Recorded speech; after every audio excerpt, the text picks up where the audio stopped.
kecilin ha. Lupa. Kecilin.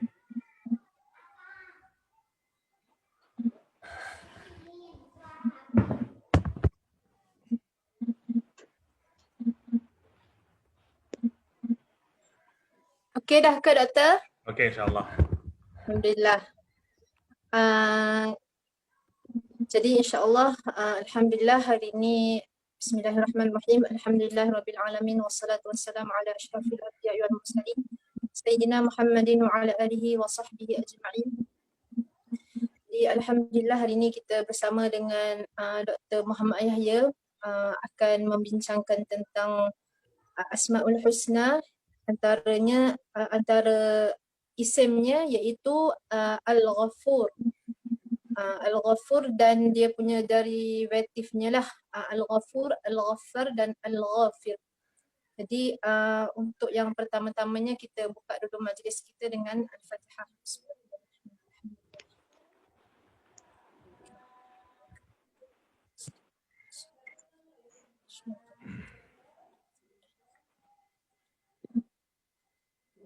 Tanpa melengahkan masa, saya serahkan majlis ini kepada Dr. Falyatafaddal mashkur.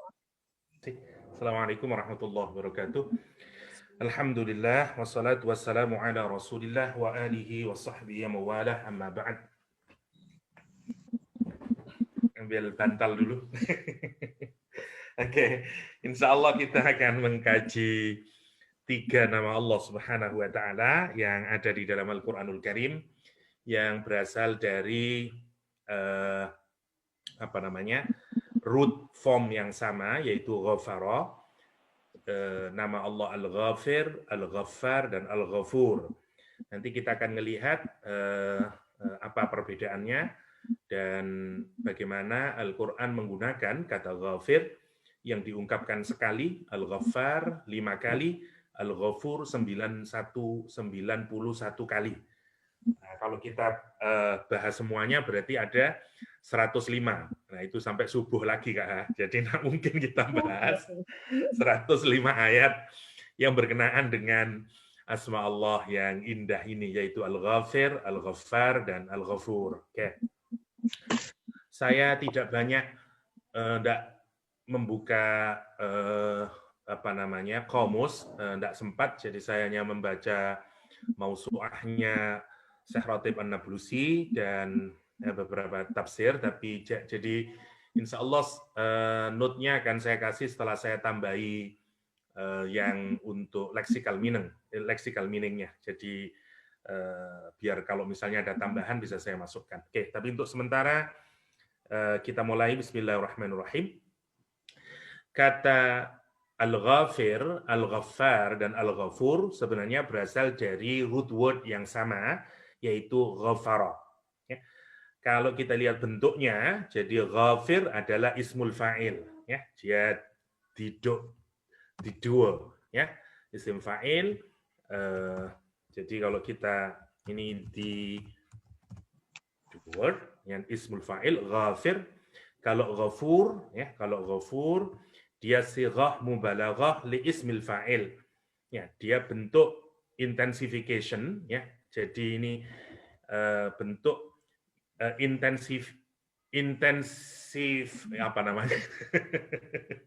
intensification form of the ism fa'il. Jadi kalau isim fa'il ini di-intensified, maka bentuknya menjadi ghafur. Ya, menjadi ghafur. Jadi kalau misalnya kita mudahkan, ini adalah intensified form of isim fa'il, dari isim fa'il, ya. Isim fa'il. Oke. Jadi namanya mubalaghah, Jadi lebih dikuatkan lagi maknanya kalau dari ghafir ke ghafur. Demikian juga kata ghaffar juga merupakan mubalaghah juga. Jadi sama bentuknya dengan ini, cuman para ulama sepakat kalau kita urut, ini juga intensified form juga sebenarnya. Jadi ada 2 bentuknya. Jadi bentuk ghafur dan ghaffar. Oke, kalau kita mudahkan, saya buang di sini. Jadi ada ghafur atau ghaffar. Oke, dan dua-duanya merupakan sighat mubalaghah. Oke, bedanya di mana? Jadi kalau kita urut, jadi yang paling sedikit itu atau yang paling kecil adalah ghafir, kemudian ghafur, baru kemudian ghaffar. Ghaffar dianggap sebagai bentuk intensifikasi atau bentuk intensifikasi yang paling kuat, Ya, jadi yang pertama ghafir, ya, lebih kuat lagi namanya ghafur, yang paling maksimal namanya ghaffar. Oke, kalau kita urut bentuk intensifikasi dari 3 nama ini. Oke, itu untuk memudahkan saja. Jadi penggunaan kalimatnya di dalam Al-Quran semacam itu. Oke, saya pindah untuk memudahkan. Jadi ghafir di sini. Oke, kemudian ghafur sama ghaffar adalah bentuk intensifikasinya. Oke. Kok susah ya, nanti ajalah kelamaan. Oke, sekarang kita lihat makna bahasanya dulu sebelum kita melihat apa bedanya antara ghaffar sama ghafur. Kata al-ghafir, ghaffar dan ghafur berasal dari kata ghafara, ya, atau dari kata maghfirah yang umum kita tahu. Maknanya minimal kalau kita lihat secara kebahasaan ada 4, ya. As-sitru, at-taghtiyah, al-wiqayah, al-islah, ada 4, ya. Ada juga yang menambahi as-safhu. Nanti kalau kita lihat apa namanya, ya saya tambahin saja, tapi saya tidak bisa.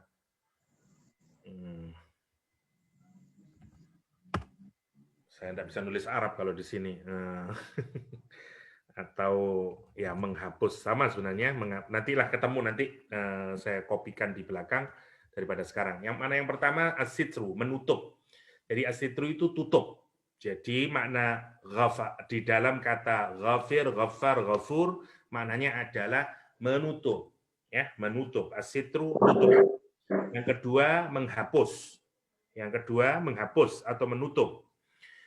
Mighfar, helmet, ya, dulu dipakai misalnya kalau ada orang punya cacat di kepalanya atau kena apalah, terus kemudian dia tutupi agar tidak tidak kelihatan, atau dia protecting, ditutupi kepalanya, namanya mighfar. Bahasa modern sekarang mighfar adalah helmet. Oke, fungsinya untuk menutup kepala atau memproteksi. Itu maksudnya as-sitru, ya. Yang kedua, yang ketiga al-wiqayah, perlindungan. Jadi melindungi. Jadi melindungi, diproteksi juga maksudnya. Yang terakhir al-islah atau memperbaiki. Misalnya kalimat ighfirli, salah satu maknanya juga ya Allah perbaiki diri saya. Ya, ampuni maksudnya perbaiki diri saya. Jadi ada 4 makna itu secara kebahasaan dari akar kata ghafara, ya. Ada dari akar kata ghafara. Oke. Ada sedikit perbedaan di sini.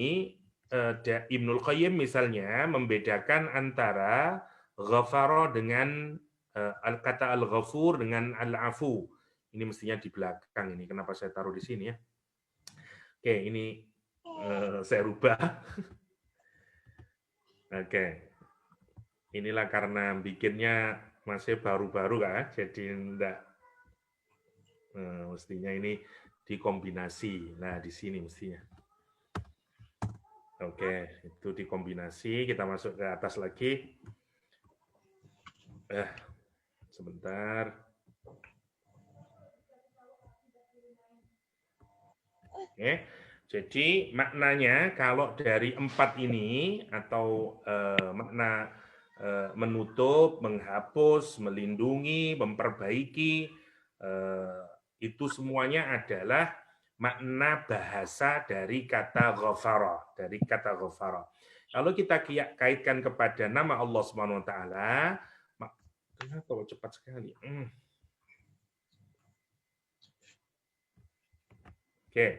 Kalau kita kaitkan kepada Allah SWT, singkatnya maknanya menjadi 3, ya, to cover, menutup, sama veil, conceal, hide, menutupi, to pardon, to forgive, to set right, to cover thing, to protect from dirt, dan segala macamnya. Ini semuanya sebenarnya adalah dari makna 4 tadi yang kita dapatkan, ya. Al-islah, al-wiqayah, taghtiyah, as-sitru, ya. Jadi ada 4 makna itu yang kalau kita lihat secara kebahasaan. Oke, sekarang kita lanjutkan. Ini juga mestinya nanti ini perbedaannya Ghafir. Saya diingatkannya nanti saja ini yang C sama D, C and D, we discuss later. Nanti dulu biar flow-nya agak baik. C sama D kita skip dulu. Kita lihat sekarang jumlahnya di dalam Al-Quranul Karim. Ghafir terulang sekali saja di dalam Al-Quranul Karim, yaitu di surat Ghafir ayat 3, Ghafiridz dzamb, Qabilit taub, Syadidil iqab, Dzit taul. Ya. Ghaffar terulang 5 kali, ya. Biasanya digunakan untuk menjawab misalnya kalau seseorang itu merasa dia mengulangi lagi perbuatan dosanya. Terus dia bertanya kira-kira seakan-akan bagaimanakah kalau seseorang itu mengulang-ulang dosa lebih dari sekali? Apakah Tuhan masih mengampuni misalnya? Atau dia bertanya misalnya bagaimana kalau saya ini punya dosa tapi kemudian dosa saya ini ketambahan lagi dengan dosa yang lain lagi, dengan dosa yang lain lagi. Ya. Jadi orang itu melakukan dosa jenisnya 2 ya. Ada 1 perbuatan dosa tapi dia ulang lagi, saya katakanlah drinking and alcohol misalnya, minum lagi taubat, minum lagi alkohol, itu pertanyaan pertama. Apakah kalau saya melakukan dosa, terus committing sin, terus terus melakukan lagi, saya diampuni misalnya? Atau yang kedua pertanyaannya, dia punya varieties ya of sins, misalnya dia committing mencuri, dia juga riba, dia juga dan seterusnya. Nah, untuk model pertanyaan itu jawabannya adalah Ghaffar. Jadi dalam Al-Qur'an kalau untuk tikror, untuk quantity ya, quantity, maka jawabannya adalah Ghaffar. Nah, saya mudahkan. Jadi kalau untuk menunjukkan quantity ya, quantity dari perbuatan dosa, entah 1 dosa tapi berulang-ulang atau banyak dosa tapi menunjukkan kuantitasnya, maka Quran mengadres dengan menggunakan kata Al-Ghaffar. Oke? Contohnya misalnya Rabbus samawati wal ard wa ma bainahumal azizil ghaffar misalnya ya. Nanti diskusinya lebih panjang kalau sudah di ayatnya.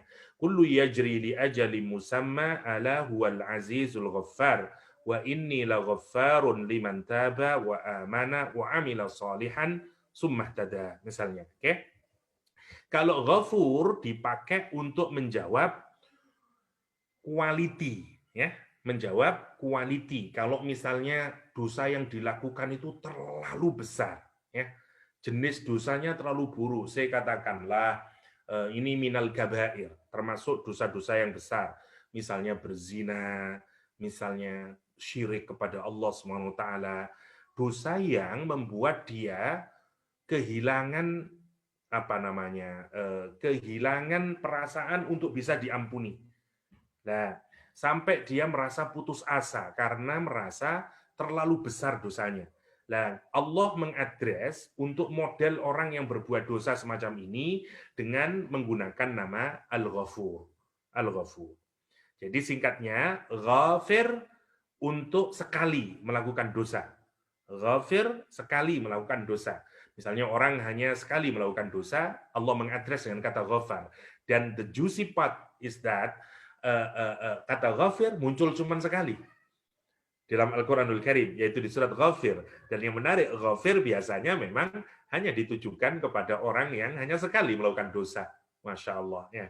Nah, yang kedua, kalau berkaitan dengan kuantiti, Allah menjawabnya dengan Ghaffar. Ghaffar. Kalau berkaitan dengan quality, ya, sampai kualitinya ini membuat orang kemudian give up, kepada Allah SWT, seakan-akan dia tidak mungkin untuk bisa diampuni, Quran menggunakan kata ghaffar. Ghaffar, ya. Jadi ghafir terulang sekali, ghaffar terulang 5 kali, merujuk kepada kuantiti, ghafur, al-ghafur terulang 91 kali, merujuk kepada quality of sins, ya. Itu penempatannya dalam Al-Qur'anul Karim. Oke. Kita lihat sekarang bagaimana penjelasan yang menarik dari Syekh Ratib An-Nablusi. Jadi hampir semuanya yang saya diskusikan sekarang berasal dari Syekh Ratib An-Nablusi. Oke, kita lihat yang pertama. Di surat Ghafir misalnya, ghafiridz dzambi qabilit taubi syadidil iqab dzit taul la ilaha illa huwa ilaihil masir. Ilaihil masir. Ghafiridz dzamb, Allah yang mengampuni dosa, yang menutup dosa, ya, jadi makna 5 tadi bisa kita apply-kan, tetapi karena kata ini kita harus lihat, karena setelah kata ghafir ada kata qabil, ya, ada kata qabil, terus ada apa? Mestinya ada 3. Oh, berarti lanjutannya ya mungkin. Jadi ghafiridz dzambi qabilit taubi syadidil qaub sadidil iqab dzit taul la ilaha illahu ilaihil masir. Ilaihil masir. Coba saya kasih Ghafir ayat 3 daripada nulis, ya.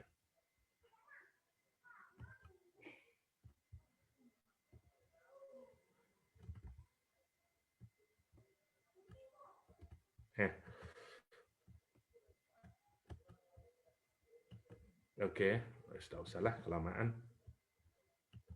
Mana tadi? Oke. Kalau diperhatikan di sini ada 3 karakter yang kita bisa lihat. Yang pertama namanya Ghafiridz dzamb. Ya.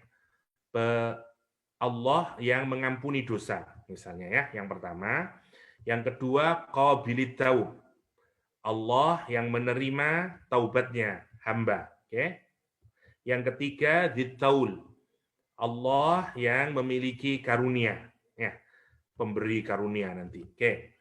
Kalau kita perhatikan kata para ulama, 3 ayat ini sebenarnya menunjukkan karakter manusia.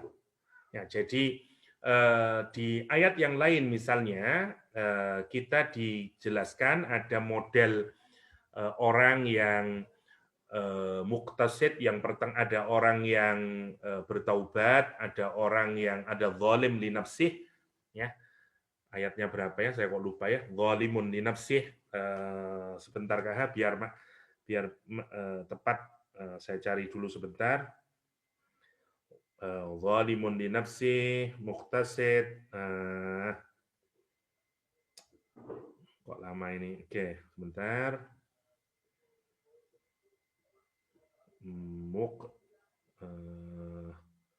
Muqtasid. Surat Fatir ayat 32. Fatir ayat 32. Oke. Fatir ayat 32.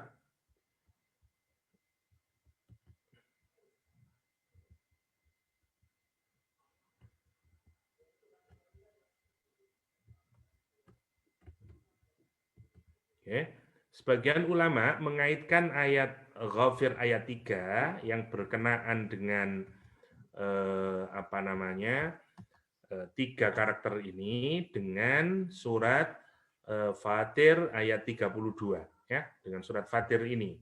Kenapa? Karena kalau kita lihat gambaran dari karakter yang digambarkan di ayat ini itu mencocoki dengan 3 karakter manusia.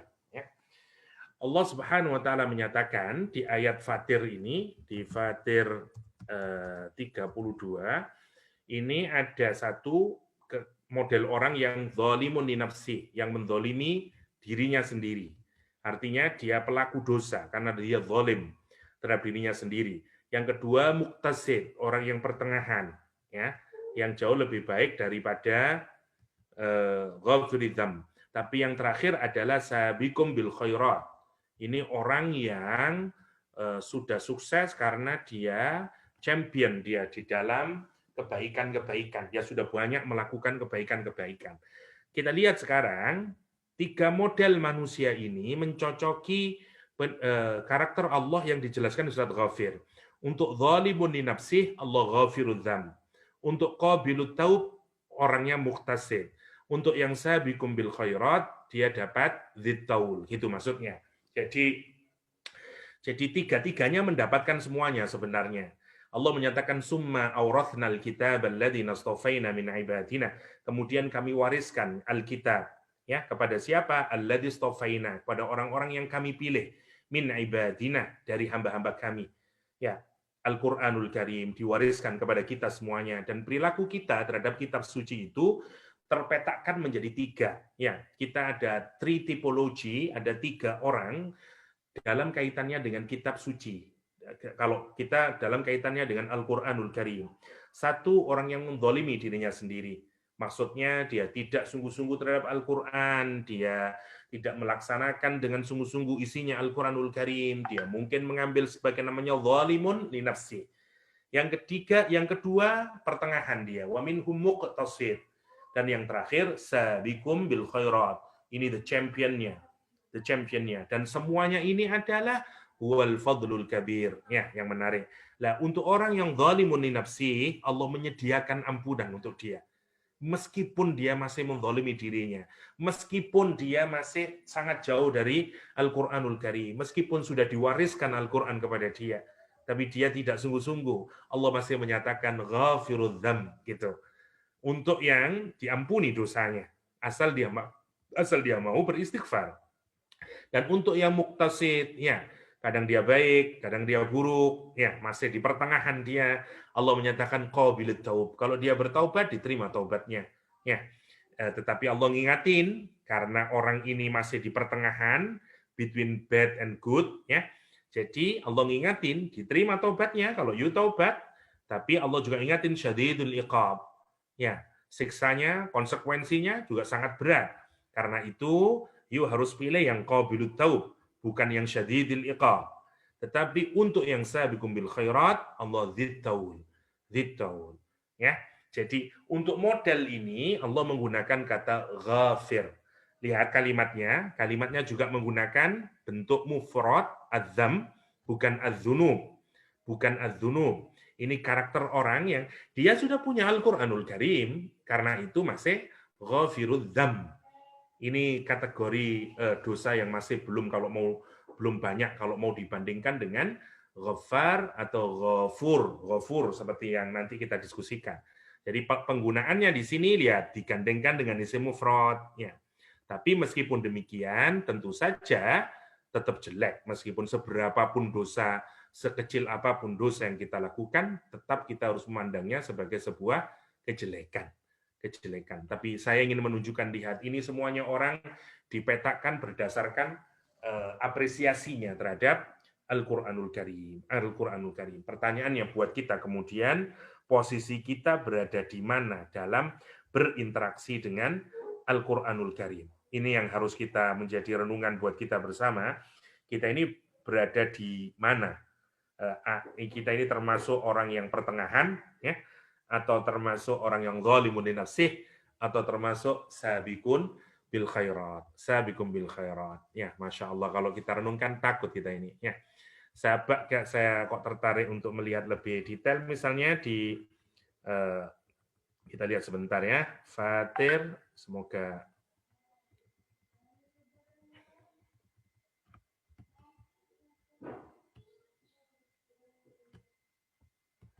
oke, kalau kita lihat Imam Mawardi,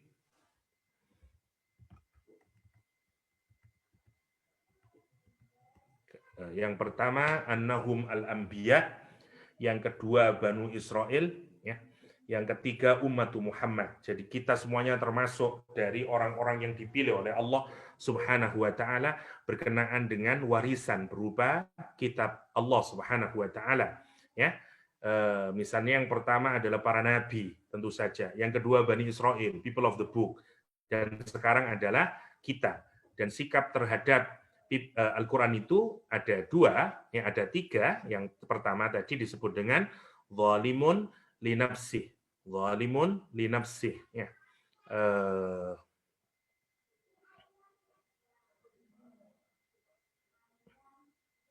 Ada 5 pendapat di sini. Kalau yang zalimun nafsi, ahlus shaghair fi hadhil ummah. Yang pertama, yang disebut dengan zalim li nafsi adalah pelaku dosa kecil. Karena itu disebut dengan ahlus shaghair. Karena itu nanti ahlus shaghair, kalau dosanya kecil, siapa yang mengampuni? Ghafir. Ghafir. Ya, yang pertama. Ada juga yang mengartikan dengan ahlul kabair wa ashabul mas'amah. Ini ashabul mas'amah. Ya, yang ketiga mengartikan munafikun, keempat ahlul kitab, kelima annahu al-jahid, penentang Allah Subhanahu wa taala. Itu yang disebut dengan zalimun li nafsi. Saya pikir ini bagus ya. Jadi saya ambil saja untuk diletakkan karena menurut saya ini cukup penting. Oke. Untuk penguatan kita. Oke. Jadi yang pertama mana tadi? Oke. Jadi yang dimaksud dengan zalimun li nafsih yang pertama adalah ahlus shaghair. Ya, minal ummah, min hadhil ummah. Pelaku dosa kecil dari umatnya Nabi Muhammad sallallahu alaihi wasallam.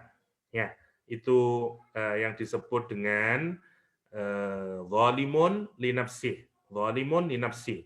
Tapi pendapat yang kedua misalnya menyatakan dia adalah ashabul mas'amah, kelompok kiri, people of the right hand. Yang kedua, yang ketiga menyatakan adalah al-munafikun.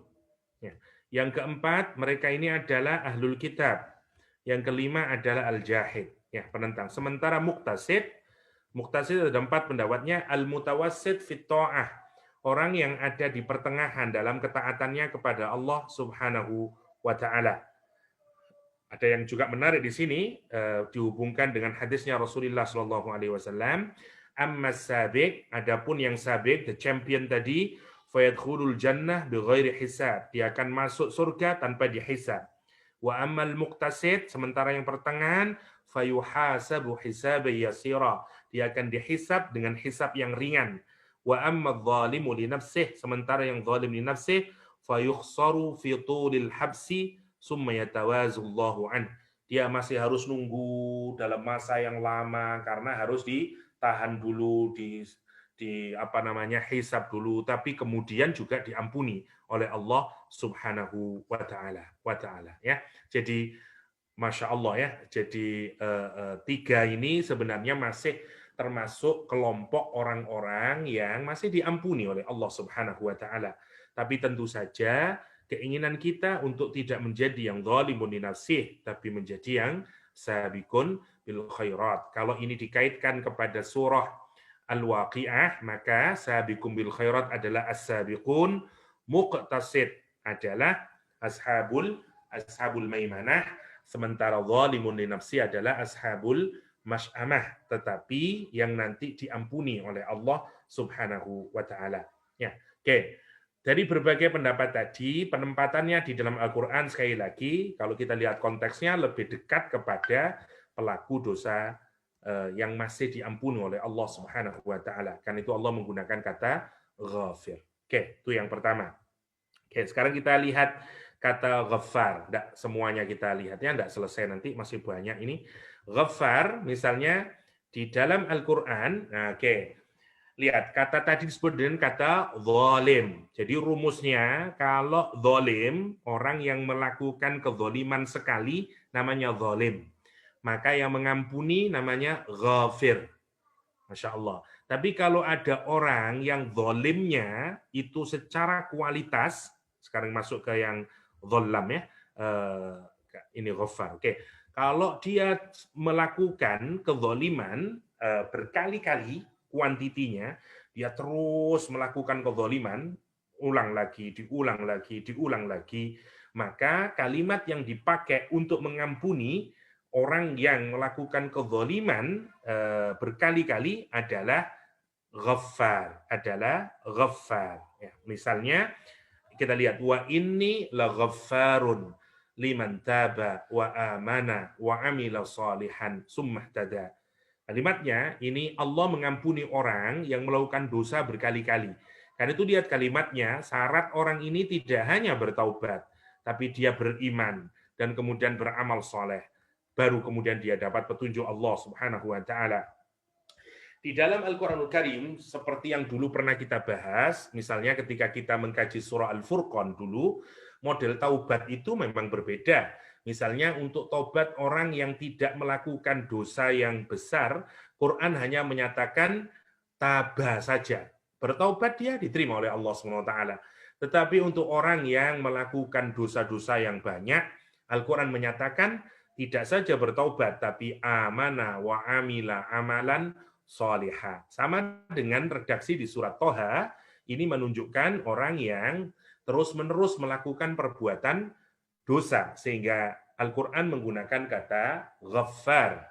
Karena itu tidak cukup taba, tapi menggunakan dia taba, amana, untuk seakan-akan menunjukkan orang ini sudah kehilangan imannya.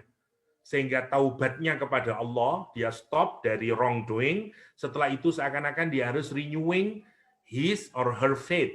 Ya, karena seakan-akan dia sudah terlampau banyak melakukan perbuatan dosa yang menghilangkan imannya. Seakan-akan dia sudah tidak tahu imannya lagi.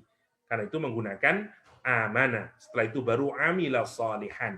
Dan harus diikuti dengan amal saleh, summahtada. Baru kemudian dia mendapatkan petunjuk Allah Subhanahu wa Ta'ala. Ya. فَقُلْتُ اسْتَغْفِرُوا رَبَّكُمْ إِنَّهُ كَانَ غَفَّارًا يُرْسِلِ السَّمَاءَ عَلَيْكُمْ مِدْرَارًا وَيُمْدِدْكُمْ بِأَمْوَالٍ وَبَنِينَ وَيَجْعَلْ لَكُمْ جَنَّاتٍ وَيَجْعَلْ لَكُمْ أَنْهَارًا. Masih ingat kisahnya Nabi Nuh? Kalau kita perhatikan umatnya Nabi Nuh, apa yang dilakukan? Terus-menerus mereka melakukan perbuatan dosa. Ya, diperingatin oleh Nabi Nuh alaihissalam, dia tidak pernah mendengarkan, diperingatin lagi, and consistently, ya, continuously dia melakukan perbuatan dosa. Karena itu Allah menggunakan ghaffara, bukan ghafir, tapi al-ghaffar. Kenapa? Karena secara kuantiti mereka terus-menerus melakukan. Karena itu Nabi Nuh menyatakan, aku berkata, istaghfiru rabbakum, minta maaflah kalian kepada Rabb kalian. Innahu, sesungguhnya Rabb kalian, kana ghaffara. Masya Allah. Bukan innahu kana ghafira, tapi innahu kana ghaffara. Kenapa? Karena Nabi Nuh tahu, you bukan sekali melakukan perbuatan dosa. You berkali-kali melakukan perbuatan dosa. Kezalimanmu kamu lakukan bukan sekali, tapi repetitively kamu lakukan. You terus-menerus melakukan perbuatan maksiat.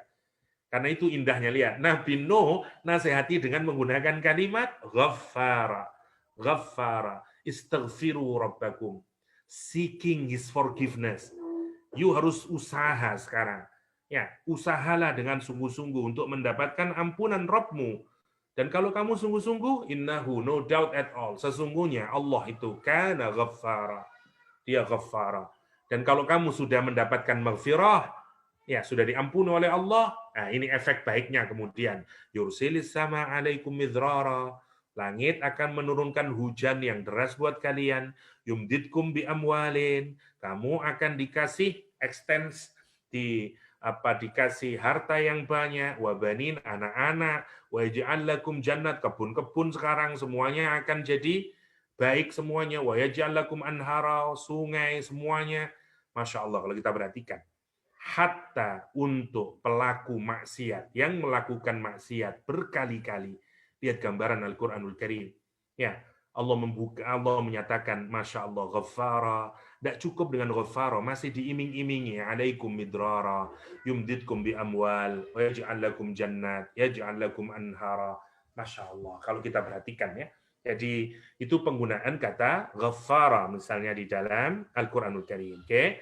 Jadi kalau zalim padanannya ghafir, dhallam orang yang melakukan kezaliman berkali-kali padanannya ghaffar ya.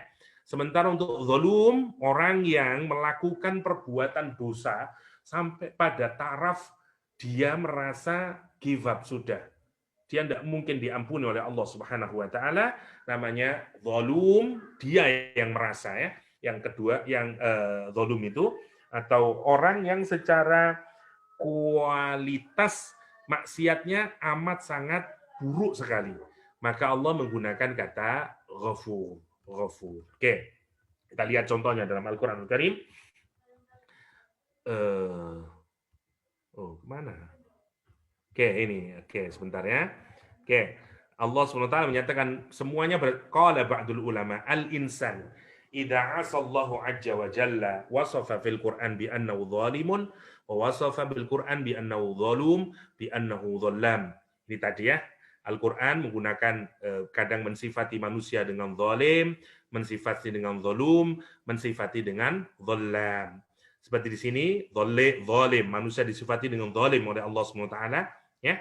Berarti pakai apa? Pakai ghafir. Yang kedua sekarang yang zaluman, yang zalum sekarang. Zalum tadi inna aradna al-amanat 'ala as-samawati wal ard wal jibal fa abaina ay yahmilnaha wa ashfaqna minha wa hamalaha al-insan innahu kana zaluman jahula. Zaluman, dia yang melakukan kezaliman sampai pada kualitas yang amat sangat buruk, karena itu disebut dengan zalum. Disebut dengan zalum. Zalum yang mengampuni adalah ghafur. Ghafur. Tiga-tiganya ada dalam Al-Qur'an. Manusia yang zalim, manusia yang zalum, manusia yang dhallam. Quran memang tidak menggunakan kata dhallam, tapi lihat di surat Az-Zumar ketika Allah menyatakan kul ya ibadiyalladzina asrafu ala anfusihim, wahai hamba-hambaku yang asraf ya, yang sudah keterlaluan di dalam berbuat maksiat ya, putus asa dia terhadap dirinya sendiri karena begitu buruknya ya, keterlaluan dia, al-musrif ya, apa namanya, orang yang terlalu banyak melakukan perbuatan maksiat ya, namanya dhallam. Fal musrif dhallam ala sighatil mubalaghah. Kata Syekh Ratib An-Nablusi, sebenarnya orang yang terus-menerus ya di dalam perbuatan maksiat, maka dia sebenarnya adalah dhallam, sama dengan dhallam. Karena itu tiga-tiganya di dalam Al-Qur'an disebutkan ada zalim, ada zalum, ada dhallam. Ya. Oke. Jadi yang melalui transgress the limit, yang melampaui batas. Saya dari tadi mau ngomong melampaui batas, nggak ketemu kalimatnya. Oke, al-musrif melampaui batas, ya, melampaui batas. Jadi orang yang berbuat maksiat sampai dia melampaui batas. Saking banyaknya dia melakukan perbuatan maksiat. Nah, bahasa musrif itu kalau dikaitkan ke kata zalim menjadi dhallam. Karena musrif itu di dalamnya terkandung makna orang yang melakukan perbuatan maksiat berkali-kali. Ya, berkali-kali. Kenapa? Karena melampaui batas tadi itu musrif, ya. Sehingga kalau itu menggunakan kata zalim, maka padanannya adalah dhallam. Sekarang itu secara rumus sekarang matching, ya. Sekarang matching. Jadi kalau zalim, fa idza kana al-'abdu zaliman, maka jikalau seorang hamba itu zalim, Allahu ghafir. Wa idza kana zaluman, menurut saya ini indah ya pernyataan dari Syekh Ratib An-Nablusi, tetapi jika seorang hamba itu zaluman, fallahu ghafur, Allah itu ghafur. Wa idza kana dhallaman, tapi kalau hamba itu dhallam, fallahu subhanahu wa ta'ala ghaffar. Allah itu ghaffar. Bi ayyati sifatin, dengan karakter yang mana? Ya, seorang hamba itu mau dia berdosa kepada Allah sekali, mau dia berdosa kepada Allah berkali-kali, mau dia memaksiati Allah dengan maksiat yang amat sangat besar, dia mendatangi Allah, fahunaka ismullah azza wa jalla, di sana ada nama Allah SWT yang sesuai dengan maksiat yang dia lakukan. Masya Allah ya. Kita ini mestinya tidak mungkin kita menyebut nama Allah dengan Al-Ghafir. Kenapa? Karena dosa kita terlalu banyak. Kita ini mestinya ya kalau tidak ghafur ya, Ghaffar, Ghaffar. Masya Allah, kalau kita pikirkan ya. Menurut saya itu indah sekali kalimat yang dipakai oleh Syekh Ratib An-Nablusi. فَإِذَا كَانَ الْعَبْدُ ظَالِمًا فَاللَّهُ غَافِرٌ وَإِذَا كَانَ ظَلُومًا فَاللَّهُ غَفُورٌ وَإِذَا كَانَ ظَلَّامًا فَاللَّهُ سُبْحَانَهُ وَتَعَالَى غَفَّارٌ بِأَيَّةِ صِفَاتٍ أَتَى بِهَا الْعَبْدُ الْمَعْصِيَةَ فَهُنَاكَ اسم الله عز وجل يقابل هذه المعصية. Masya Allah. Ya, indah sekali kalimatnya yang dipakai untuk menunjukkan betapa nama Allah Ghafir, Ghaffar, Ghafur itu sebenarnya menunjukkan siapa? Menunjukkan bahwa kita ini pelaku dosa yang memang tidak mungkin kita ini tidak berdosa, dan kita ini bisa yang menarik, bisa orang melakukan dosa kecil sampai kepada tingkat yang paling jelek sekali. Berkali-kali kita melakukan dosa. Atau ada orang melakukan dosa yang amat sangat besar. Tetapi sekali lagi, menariknya adalah bahwa nanti ada delicate point yang menurut saya, nanti kita lihat aja lah. Menurut saya, lihat, yang pertama kata dia, ini delicate point-nya. Idza kana dzambuka mutanahiyan wa maghfiratullahu azza wa jalla laisat mutanahiyah. Masya Allah. Karena untuk menunjukkan apa sekarang? Jadi kalau orang berzolim, berbuat maksiat, ada yang berbuat maksiat 1, ada yang berbuat maksiat 20, ada orang berbuat maksiat 1 tapi sangat besar. Menunjukkan apa itu? Dan kan Allah menyatakan kalau you punya dosa 1, ada ghafir. Kalau you punya dosa yang sangat banyak, ada ghaffar. Kalau you punya dosa yang sangat besar, ada ghafur. Untuk apa itu berarti? Untuk menjelaskan apa, kata Syekh Ratib An-Nablusi, kalau itu untuk menunjukkan bahwa dosa itu ada titik akhirnya, bahwa dosa itu akan ada finishnya, ada finish pointnya. Ketika orang berhenti, ada orang melakukan dosa, kemudian dia bertobat kepada Allah, selesai dia. Ada orang yang mungkin melakukan banyak dosa, tapi tetap mutanahian, tetap ada titik di mana kemudian dia bisa bertobat dan berhenti. Masya Allah. Kata Syekh Ratib An-Nablusi, ya, dosa itu bagaimanapun banyaknya dan besarnya, ada titik di mana orang berhenti dari maksiat. Sementara maghfirahnya Allah, ampunan Allah, laisat mutanahiyah. Ampunan Allah tidak pernah berhenti. Ampunan Allah tidak pernah ada kata akhirnya. Masya Allah. Ya, dosa ada kata akhir. Ya, paling akhir kapan? Minimal. Orang mati. Mati itu sudah berarti orang berakhir dengan dosa. Karena itu ada doa yang menarik untuk kita hafalkan ya. Salah satu doa yang diajarkan oleh di agama kita yang sangat indah ya. Ya Allah maslih akhiratana alladhi ma'aduna aslana dunyana alladhi fiha ma'asna akhiratana alladhi ilaiha ma'aduna. Waj'alil hayata ziyadatan lana fi kulli khair. Waj'alil mauta, ya Allah jadikan kematianku itu. Waj'alil mauta rohatan lana min kulli syarr. Ya, istirahat kami dari segala kejelekan. Maksudnya, kalau saya mati itu, memang itulah masa di mana saya istirahat, di mana saya tidak melakukan lagi perbuatan dosa. Ya, jadi maksudnya, gampangannya, kalau kita hidup itu, kejadikan kehidupan saya ini adalah kehidupan yang akan menghasilkan kebaikan-kebaikan.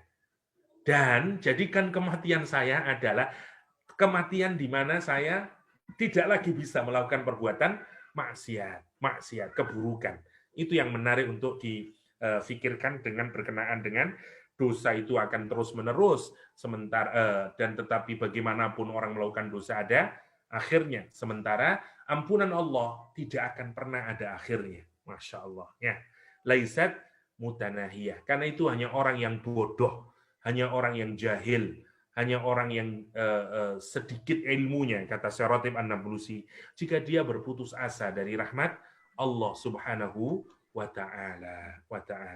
Oke. Sekarang kita teruskan. Kalau kita lihat yang menarik lagi di dalam Al-Quran, bagaimana Allah menggunakan kata ghafara yang merupakan kata kerja atau bagaimana Allah mengungkapkan ampunannya di dalam Al-Qur'an itu dibentuk dengan hampir semua model ya. Kita lihat yang pertama ya. Jadi yang pertama misalnya Allah membentuk jadi ungkapan ampunan Allah. Kita sebut saja dengan ungkapan ampunan Allah. Ampunan Allah. Oke. Kalau tadi namanya ya Ghafir, Ghaffar dan Ghafur, sekarang kita lihat bagaimana Allah mengungkapkan ampunannya. Yang pertama dengan past form, ya, dengan bentuk past tense, ya. Misalnya Al-Quran menyatakan dengan sighat fi'il madhi, misalnya di surat Shad, ya. Kalimatnya misalnya qala laqad zalamaka bisu'ali na'jataka ila na'ajih wa anna katsiran minal khulata. Ini cerita tentang orang di zaman Nabi Daud, ya, yang dua saudara yang berseteru, kemudian satu hanya punya satu sapi, yang kemudian satunya punya 99, dan gitu toh ceritanya. Terus kemudian ayat Al-Qur'an menyatakan faghfarna, ya, faghfarna lahu dzalika wa inna lahu indana la zulfa wa husna ma'af.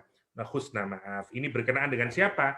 Berkenaan Nabi Daud alaihissalam, karena Nabi Daud jumping conclusion, ya, dia terlalu cepat, ya, untuk draw conclusion tanpa menanyai kedua belah pihak secara adil. Dan kemudian Al-Quran dan Nabi Daud kemudian berdoa kepada Allah SWT memohon ampunan. Al-Quran menyatakan wa dhanna Dawudu ithma fatannahu fastaghfara rabbahu wa kharra raqi'an wa anab. Fastaghfara, maka Nabi Daud alaihissalam memohon ampunan kepada Rabb-nya, wa kharra, dan kemudian tersungkur, raqi'an, ya, sambil rukuk, wa anab, dan dia bertaubat pada Allah SWT. Allah mengungkapkan ampunannya dengan menggunakan past form. Faghfarna, maka kami ampuni, lahu, kepada Nabi Daud, dzalika wa inna lahu indana, dan sungguh Nabi Daud itu la zulfa wa husna ma'ab. Nabi Daud di sisi kami punya kedudukan yang sangat tinggi. Wa husna ma'ab, Masya Allah. Dan itu gambaran yang digambarkan Allah tentang derajatnya Nabi Daud alaihissalam, yang berkaitan dengan apa? Berkaitan dengan taubatnya Nabi Daud, syabnya Nabi Daud di dalam memutuskan dan segala macamnya, ya, kebaikan Nabi Daud dan seterusnya. Sehingga lihat derajat yang tinggi, zulfa dan husna ma'ab, itu diberikan oleh Allah Subhanahu wa taala setelah apa? Setelah istighfar, setelah rukuk, setelah anab. Ya. Itu kalimat yang dipakai oleh Al-Qur'anul Karim. Yang pertama, ungkapannya dengan menggunakan past form. Oke, yang kedua sekarang. Ungkapannya menggunakan present form. Oke, yaitu menggunakan fi'il mudhari'. Sekarang kalau kita lihat menggunakan fi'il mudhari' present, ya. Kok gini tulisannya ini. Oke. Seperti misalnya kita lihat di innallaha la yaghfiru ayyushraka bihi wa yaghfiru ma duna dzalika liman yasha wa may yusyrik billah faqad iftara itsman 'azima, misalnya. Misalnya lagi di surah Ali Imran, walladzina idza fa'alu fahishatan aw dzalamu anfusahum dzakarullah fastaghfaru lidzunubihim, ya. Orang-orang yang apabila dia melakukan perbuatan yang menjijikkan, fahisyah, perbuatan yang membuat dia malu sebagai manusia, ya, fahisyah, au dzalamu anfusahum, atau dia menzalimi diri mereka sendiri, apa yang dia lakukan? Dzakarullah. Seketika itu juga dia mengingat Allah Subhanahu wa taala. Lihat. Padahal ini menarik kalimatnya, perhatikan kalimatnya ini, saya tidak semuanya saya jelaskannya terlalu panjang. Idza ini kan kalimat bersyarat toh, jika, ya. Maka mestinya di sini ini ada tambahan. Ya, di sini misalnya ada tambahan maka, kemudian bisa fadzakaru, bisa summa dzakaru atau wadzakaru, tapi di ayat ini sama sekali tidak dikasih tambahan apapun. Apabila mereka melakukan perbuatan fahisyah atau menzolimi diri mereka sendiri, makanya dibuang. kemudiannya tidak ada, dannya nggak ada, tidak dikasih kata apapun. Untuk menunjukkan apa? Menunjukkan immediately, ya, seperti seakan-akan tidak ada masa jedahnya, itu maksudnya. Nah, untuk orang yang kayak begini, kalaupun dia berbuat dosa yang sangat besar, perhatikan dosanya, Quran menggunakan dua bahkan, satu fahisyah, jenis dosa yang membuat dia kehilangan dignity-nya as a human being, namanya fahisyah, al-dhalamu anfusahum, atau any zalim, perbuatan zalim, tapi yang menarik, orang ini tidak menunggu waktu lama. Itu maksudnya. Kenapa kok tidak dikasih fa? Kalau ada fa, itu memang langsung merespon, tapi still take time. Apalagi kalau menggunakan kata yang lain, misalnya summa. Wow, summa berarti mungkin after 1 month or after years, baru kemudian ya udahlah saya mau repent. Itu tidak begitu. Di sini tidak dikasih apa-apa. Ya, langsung zakaru. Dan itu menarik, mestinya secara umum dikasih idza fa'alu fahishatan aw dhalamu anfusahum fadzakarullah, misalnya begitu, tapi dibuang oleh Allah untuk menunjukkan betapa cepatnya orang ini bertaubat kepada mengingat Allah SWT. Dia ingat Allah, fastaghfaru. Nah, lihat, habis ingat baru menggunakan fa, baru kemudian dia beristighfar kepada Allah.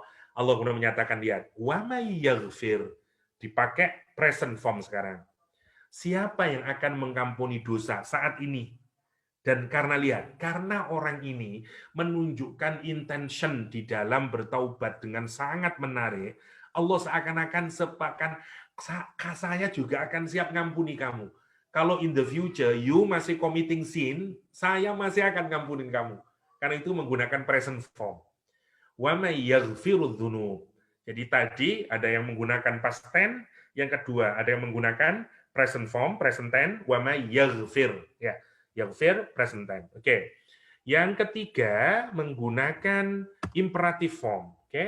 Ketiga imperative form atau menggunakan fi'il amar, ya. Menggunakan fi'il amar, menggunakan kata kerja, oke. Menggunakan kata kerja. Kita lihat misalnya Al-Qur'an menggunakan Rabbana innana sami'na munadiya yunadi lil iman an aminu bi rabbikum fa amanna Rabbana faghfir. Pakai imperatif sekarang, ighfir, ampuni ya Allah. Imperatif, ya, menggunakan kata kerja. Ighfir lana dzunubana, kaffir anna sayiatina, tawaffana ma'al abrar. Misalnya, Rabbana, wahai Allah, innana sami'na munadiyan. Sesungguhnya kami mendengar panggilan yunadi lil iman. Ya, mereka yang memanggil kepada iman. Untuk apa? An aminu bi rabbikum, untuk beriman kepada Rob kamu. Fa'amanna, maka kami beriman. Nah, ini lihat kalimatnya. Ini bukan gambaran dari orang yang berbuat dosa, nggak ada di sini. Orang ini mendengar panggilan, mendengar munadi. Munadi itu orang yang mengajak. The caller to iman, the caller to faith.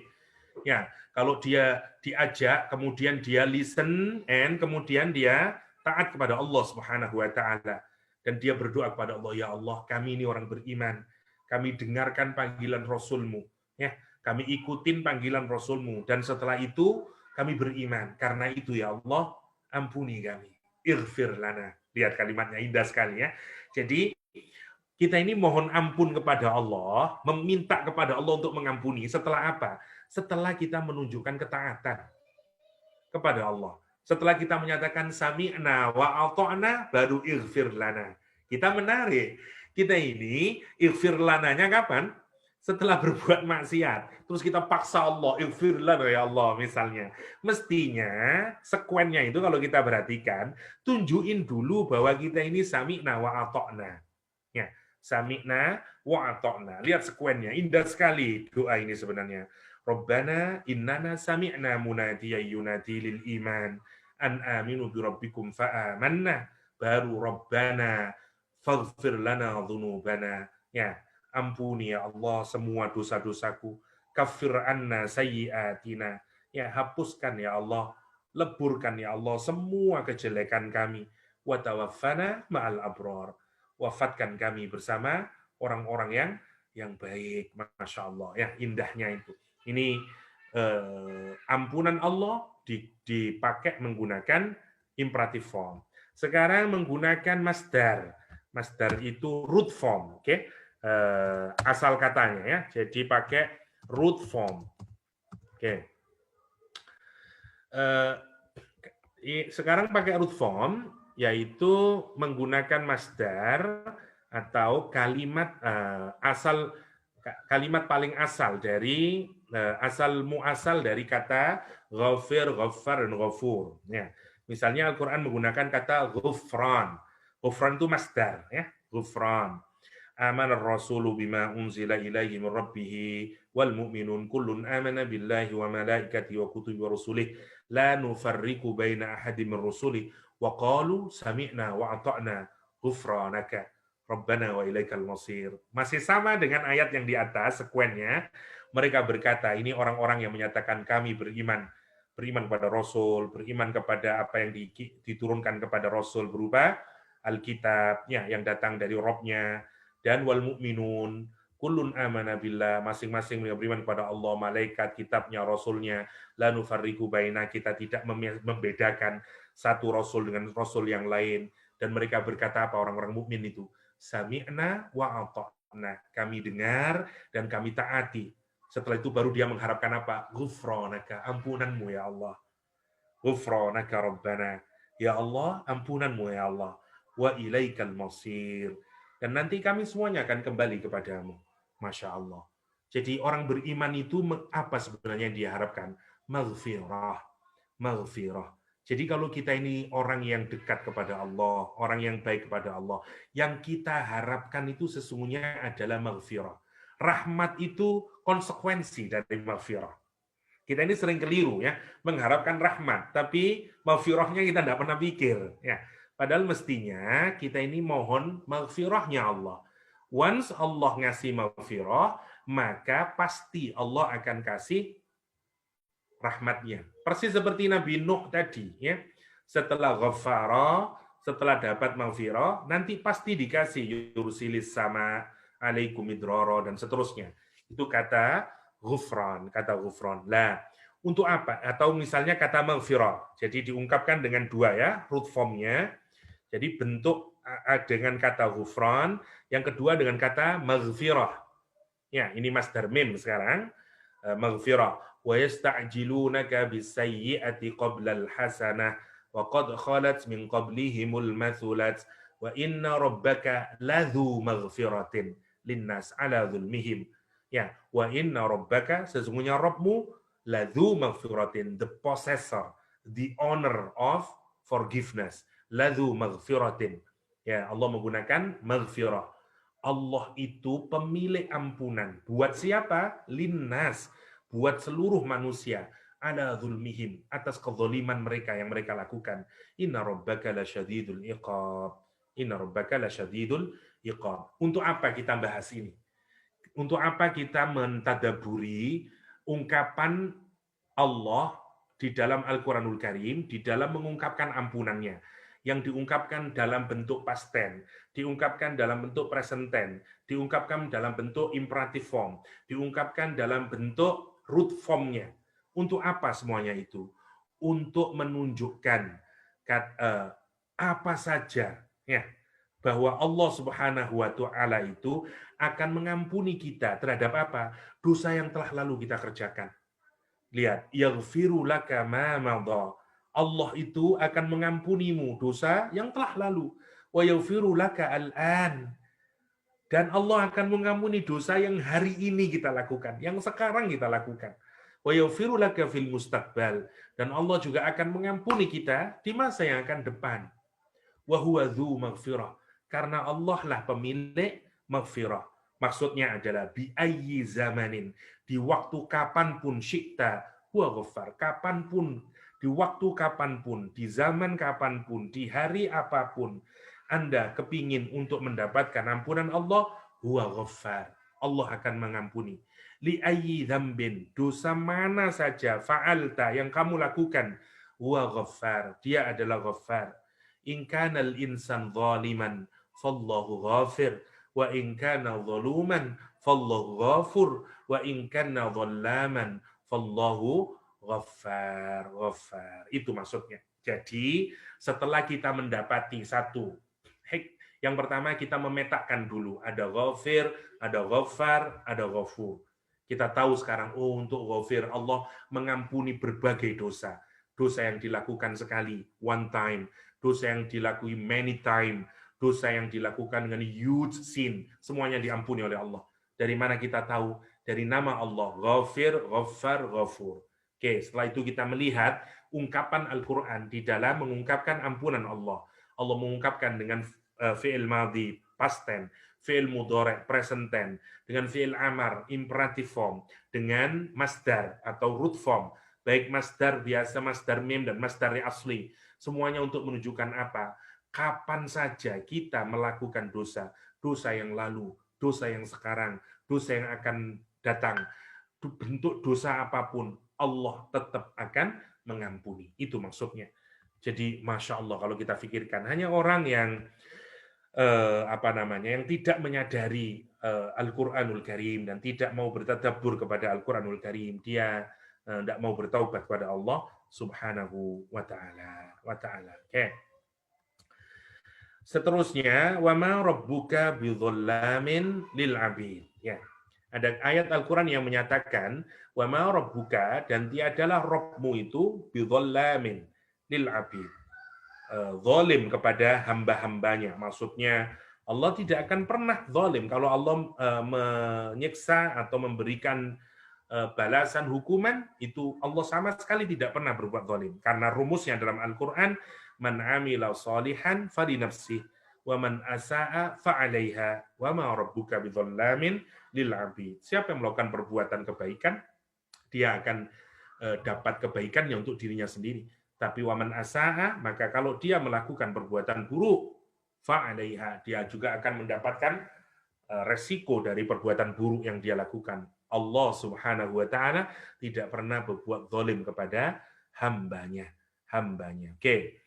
Sekarang kita lihat, ini yang tadi saya lupa ya, maknanya adalah as-safhu wal afu, ya.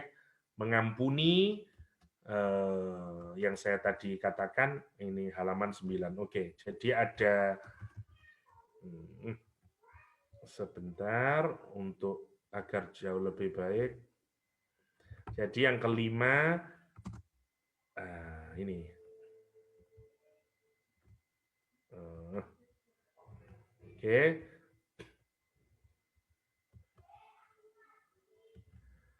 Ini makna yang jadi ada mana bahasanya tadi, jadi ada as-sitru, at-ta'diyah, at-taghtiyah, ada al-wiqayah, al-islah, sama as-safhu wal-afu, yaitu mengampuni, ya, atau menghapus, samalah, mengampuni, atau ya mengampuni juga sebenarnya. Ya, jadi ada menutup, menghapus, melindungi, memperbaiki, mengampuni, ya.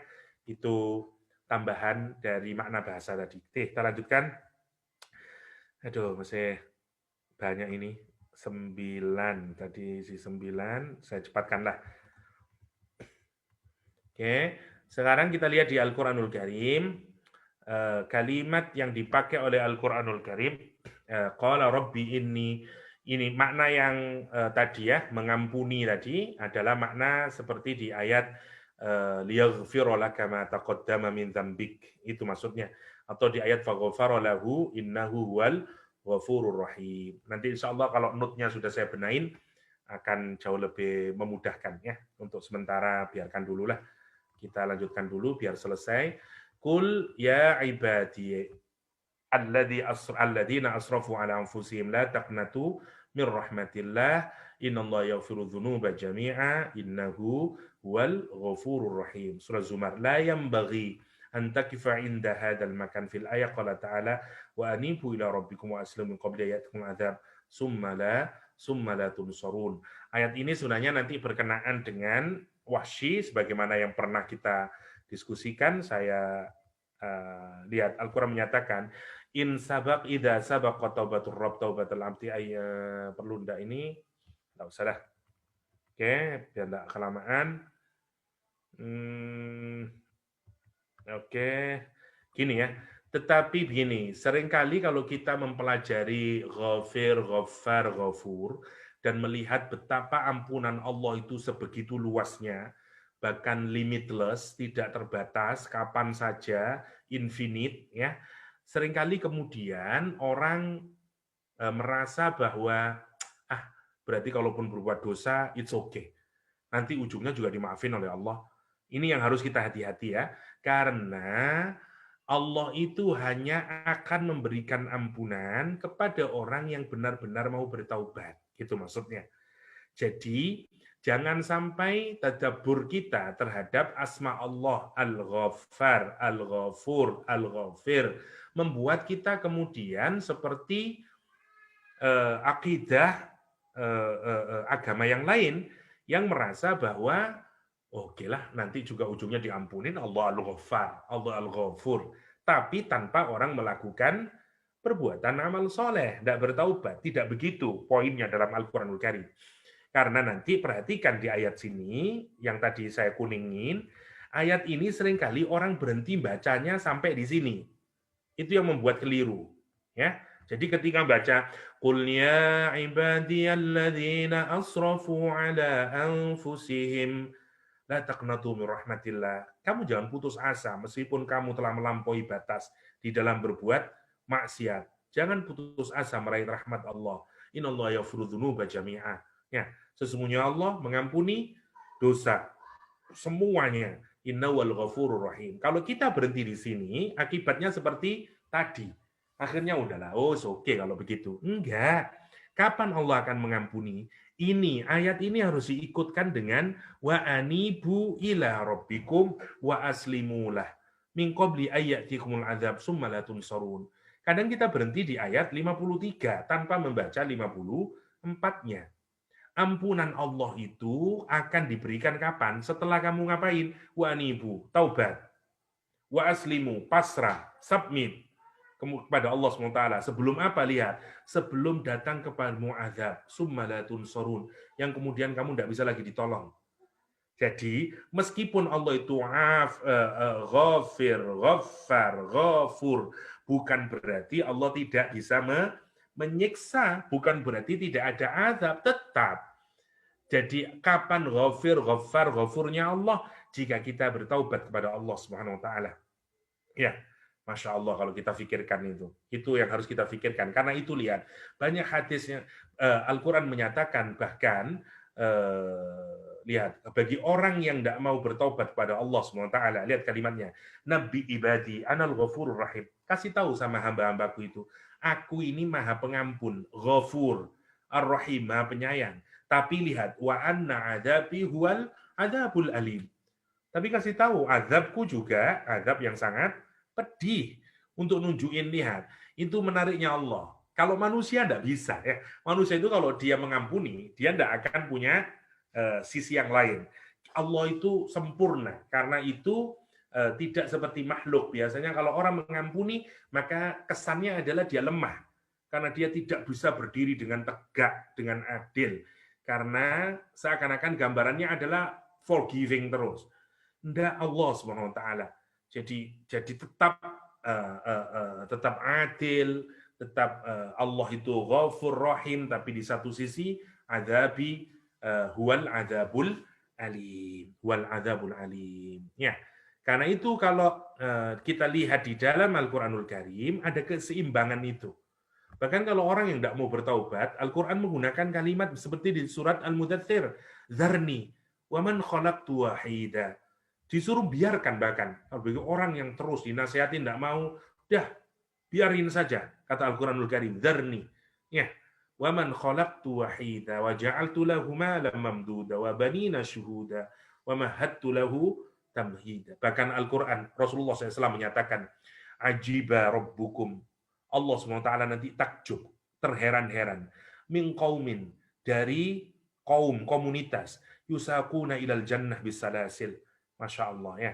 Dia itu akan digiring ke dalam surga, tapi dengan kerangkeng, dengan dengan salasil, dengan rantai. Kullu bani Adam yadkhulunal jannah illa man aba. Semua anak cucu Adam itu nanti akan masuk surga, kecuali orang yang tidak mau, kata Rasulullah SAW. Qalu wa may ya'ba? Para sahabat bertanya kepada Rasulullah, memangnya ada orang yang tidak mau masuk surga ya Rasulullah? Rasul menyatakan ada. Siapa itu? Man ata'ani dakhalal jannah wa man asani faqad aba. Siapa yang mentaatiku, menaati Rasulullah, menaati ajaran Allah SWT ini, dia akan masuk surga. Wa man asani, tapi kalau dia bermaksiat kepadaku, tidak ngikutin Rasulullah SAW, faqad aba. Maka sungguh dialah orang yang tidak mau untuk masuk surganya Allah Subhanahu wa taala. Karena itu prinsipnya kalau kita mau tobat, ikutin ya, bertaubat, ikutin Rasulullah SAW, ikutin syariah Allah, ya bertaubat. Ya ayyuhalladzina amanu istajibu lillahi war rasul ila akhirih, ya sebagaimana di sini. Itu yang menarik untuk kita pikirkan. Jadi ya berikutnya poin yang harus kita tadaburi adalah jangan sampai tadabbur kita, ghafir, ghafar, dan ghafur itu membuat kita kemudian merasa semuanya lah. Jadi bermudah-mudahan dalam beramal. Bukan begitu maksudnya. Itu menunjukkan luasnya ampunan Allah di satu sisi, tapi dari sisi mengharuskan kita untuk bertaubat kalau kita melakukan perbuatan maksiat. Yang keempat, poin yang berikutnya. Rasulullah SAW kalau berdoa, salah satu kalimat yang diungkapkan dalam doanya Rasulullah menarik. Rasulullah SAW menyatakan, Ya man adharul jamil, ya, wasatarul qabih. Wahai Allah yang menampakkan keindahan dan menutupi kejelekan. Lihat, ya. Rasulullah SAW dalam salah satu doanya Rasulullah gitu, Ya man adharul jamil, wasatarul qabih. Wahai Allah, Zat yang menampakkan keindahan-keindahan dari diriku, wasatarul qabih, dan menutupi kejelekan-kejelekanku. Pertanyaannya, memangnya apa yang dimaksud oleh Rasulullah SAW itu? Maksudnya begini, kalau kita mau merenungi salah satu sifat Allah, ya, atau karakter atau asma Allah, yaitu Al-Ghaffar, ya, Al-Ghafur, dan Ghafir adalah menutupi kejelekan kita. Itu disebut taghtiyah tadi, ya. Allah sealing, Allah hiding kejelekan kita. Kejelekan apa, Ustaz? Kejelekan yang ada di pikiran kita, kejelekan intention kita, keburukan kita, yang ditutupi oleh Allah dari makhluk lain. Sehingga orang lain tidak tahu tentang kejelekan kita. Itu yang harus kita pikirkan. Makanya salah satu doanya Rasulullah SAW, Ya Allah, wahai Zat yang menampakkan kebaikan, ya, dan kemudian menutupi kejelekanku. Ditutupi kejelekan kita, kejelekan pikiran kita, kejelekan intention kita, kejelekan perbuatan-perbuatan yang telah kita lakukan. Karena itu ada syair yang menarik untuk kita renungkannya. Wallahi, demi Allah, lau alimu qabiha sarirati. Kalaulah mereka itu, teman-temanku, orang-orang itu tahu jeleknya rahasia diriku ini, la abas salam ala ma yalqani. Maka orang yang bertemu denganku tidak akan mau mengucapkan salam kepadaku. Ya, Masya Allah. Wala a'radu anni malu suhbi, kata dia. Maka orang-orang akan berpaling dariku dan dia akan enggan untuk bersahabat denganku. Masya Allah. Ya Allah, ya. If they knew my ugly thoughts, those who meet me would never greet me, but rather they would turn away from me and get bored with my company. Masya Allah, ya, indahnya kalim syair ini. Menarik untuk dihafalkan. Wallahu law alimu qabahi sarirati la abassalam ala man yalqani. Misalnya, Wallahi law alimu qabiha sarirati la abassalam alayya man yalqani. Wah, Masya Allah, indahnya. Itu tradisinya orang Arab, ya. Jadi pakai syair, ya. Kita sebenarnya orang Melayu juga pakai syair, ya. Tapi kita sudah tidak punya tradisi begitu itu. Nah, itu salah satu tradisi yang mestinya juga dihidupkan karena menarik untuk mengikat sesuatu yang indah, kemudian atau mengikat nilai-nilai atau value atau apalah diikat dalam syair. Oke. Terus apa ini? Ghafiru dzambi iqraman wa qabilu taubi in'aman syadidul iqabil kafiri dzitaul aidil ata al kabir lis sabiqin wal muqarribin. Ini sudah Wahsy tadi, ya. Saya tidak menjelaskan wasiyah, sudah pernah dulu, jadi nggak perlu ya. Jadi wasi, singkatnya aja lah. Wasi setelah membunuh pamannya Rasulullah SAW, setelah Fathu Makkah sekarang. Wasi masih tidak masuk Islam, tapi begitu Fathu Makkah, Wasi termasuk salah satu orang yang oleh Rasulullah termasuk yang dihukum mati. Kalau dia tidak memohon maaf kepada Rasulullah SAW atau tidak keluar dari kota Makkah. Karena itu Wasi pindah ke Taif. Ya. Tapi setelah di Taif, Wasi kemudian menulis surat kepada Rasulullah Shallallahu Alaihi Wasallam. Ya, ini penjelasannya. Kataba, Wasi menulis surat kepada Nabi Muhammad Shallallahu Alaihi Wasallam dan menyatakan, ya Rasulullah, halli min taubah. Dalam suratnya itu dia menyatakan, apakah saya ini bisa diterima taubatnya? Ya. Kemudian Wasi tahu dibacakan ada ayat Al-Qur'an, innallaha la yaghfiru ayyushraka wa yaghfiru ma duna dzalika liman yasha. Ya. Allah itu ngampuni dosa kepada siapa yang dikehendaki. Kata Wasi, la'alli la adkhulu tahta hadhil masyiah. Kata dia, saya mungkin bukan termasuk orang yang dikehendaki Allah untuk diampuni. Karena ampunan Allah di surat An-Nisa itu menegaskan Allah akan mengampuni orang-orang yang dikehendaki. Kata Wasi, saya tidak mungkinlah termasuk orang yang dikehendaki. Kemudian dikasih tahu ayat yang lain, wa yaghfiru ma duna walladzina la yad'una ma'allah ilahan akhar wa la yaqtulun nafsal lati harramallahu illa bil haqq wa la yaznun wa man yaf'al dzalika yalqa athama yudha'af lahul adzab yaumal qiyamah ila akhirih illa man taba, dan seterusnya. Kata Wahsy kemudian, Allah ngampuni sepanjang orang itu tidak membunuh, tidak berzina, tidak dan seterusnya. Tapi kalau dia orang melakukan itu, dia bertaubat, kemudian beriman, kemudian beramal soleh, maka Allah akan menerima taubatnya. Apa kata Wahsy? La'alli la yakunu amali solihan. Mungkinlah saya memang dulu pernah membunuh orang dan segala macamnya, tapi prasyarat di sini adalah orangnya harus bertaubat, terus beriman, terus beramal soleh. Amal saya ini belum soleh, kayaknya juga saya tidak akan bisa diampuni oleh Allah SWT. Baru kemudian diturun surah Az-Zumar, yang tadi kita diskusikan, ya. Qul ya ibadiyalladzina asrafu ala anfusihim la taqnatu min rahmatillah. Ayat ini menjadi apa? Talattuf, menjadi hal yang melembutkan hatinya Wahsy, dan kemudian dia memeluk agamanya Allah Subhanahu wa taala. Ada banyak, kita bisa panjang kalau mendiskusikan ayat ini, qul ya ibadiyalladzina asrafu, tapi beberapa seingat saya sudah pernah menjelaskan, jadi tidak usah udah. Jadi kira-kira itu poinnya. Kita teruskan sedikit. Ini apa ini ada ghafiri dzambi yamhu, enggak perlu ini udah. Oke, enggak perlu. Allahumma, ini ada doa dari misalnya Allahumma inni a'udzubika min jari su' Inu akhiran, tidak perlu ini. Ja'akum, misalnya Rasulullah SAW. Dan apalagi yang terakhir, poin terakhir. Kalau kita mendapati orang yang bertaubat kepada Allah, ya, dan kemudian meskipun dia penuh dosa dan segala macamnya, maka janganlah kita mengingat-ingat atau memanggil dia atau mengingatkan dia akan dosanya yang telah dia lakukan. Udah tutup. Jangan membicarakan aib, jangan membicarakan dosa dari orang yang melakukan dosa. Sudah tutup itu, ya. Kenapa? Karena bahkan Rasulullah SAW mengajarkan doa ini. Ya Allahumma inni a'udzubika min jari su'. In ra'a khairan katamahu wa in ra'a syarran adza'ahu. Ya Allah, aku mohon perlindungan darimu dari punya tetangga buruk yang kalau melihat kebaikan ditutupi, tapi yang melihat kejelekan, dia publicite, ya.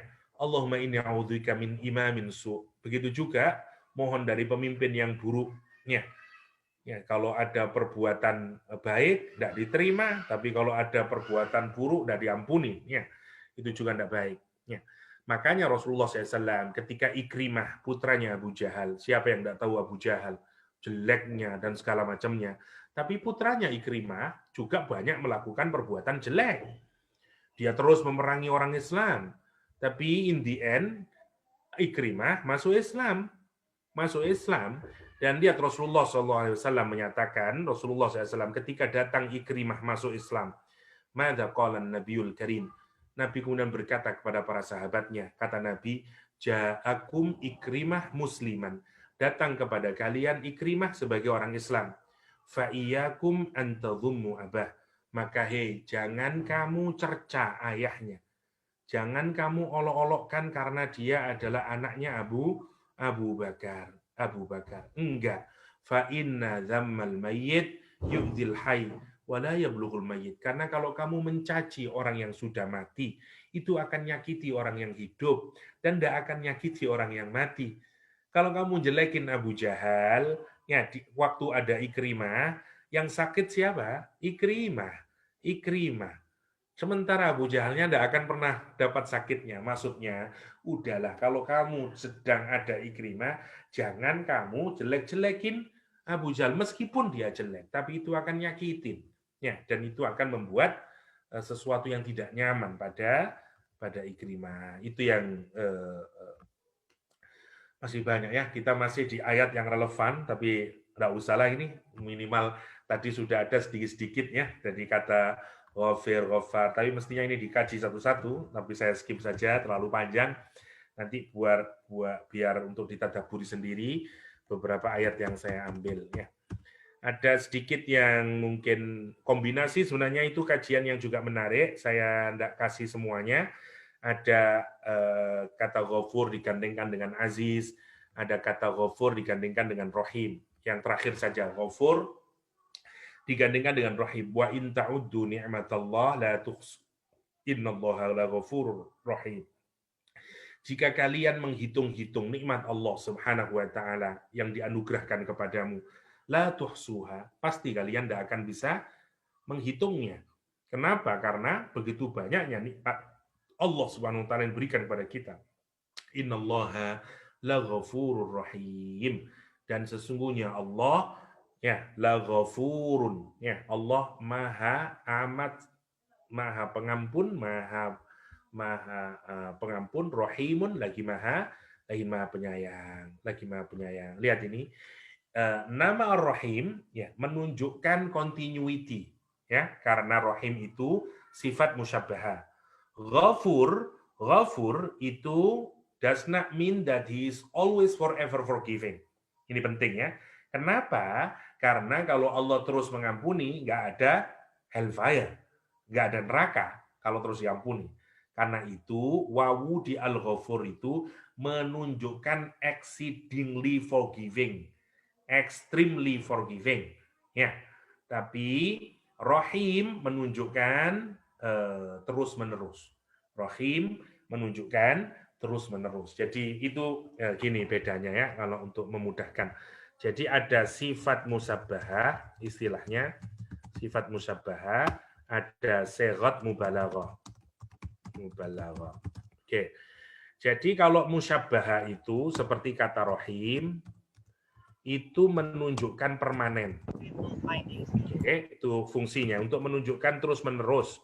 Atau saya sebutkan aja continuity kalau yang di sini. Sementara sifat mubalaghah itu menunjukkan intensification ya, seperti pada Ghafur. Ini menunjukkan apa? Menunjukkan ekstrim. Menunjukkan ya ekstrim lah, keekstriman ya, atau intensifikasi. Intens menunjukkan intensifikasi ekstrim